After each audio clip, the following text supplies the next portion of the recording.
నేపాల్లో కొత్త శకం ప్రారంభమైంది. సంక్షోభం ఎదుర్కొంటున్న నేపాల్ తాత్కాలిక ప్రధాని ఎవరన్న దానిపై ఉత్కంఠ వీడింది. తాజాగా దేశ పార్లమెంట్ రద్దయింది. మాజీ చీఫ్ జస్టిస్ సుశీలా ఖర్కేను నేపాల్ తాత్కాలిక ప్రధానిగా ఎన్నుకున్నారు. హిమాలయ దేశానికి తొలి మహిళా ప్రధానిగా సుశీలా ఖర్కే ప్రమాణ స్వీకారం చేశారు. నేపాల్ అధ్యక్షుడు రామచంద్ర పౌడెల్ సుశీలా ఖర్కేచే ప్రమాణం చేయించారు. కొద్దిమంది మంత్రులచే ప్రభుత్వాన్ని ఏర్పాటు చేసిన ఆమె వెంటనే కేబినెట్ సమావేశం నిర్వహించారు. 2026 మార్చిలో కొత్త ప్రభుత్వాన్ని ఎన్నుకునేందుకు సార్వత్రిక ఎన్నికలు నిర్వహించాలని ప్రతిపాదించారు.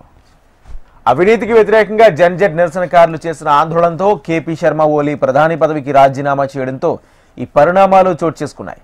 నేపాల్ మాజీ న్యాయమూర్తిగా సేవలందించిన రికార్డు సృష్టించిన సుశీలా ఖర్కే ఆ దేశ ప్రధానిగా బాధ్యతలు చేపట్టిన తొలి మహిళగా అరుదైన ఘనత సాధించారు.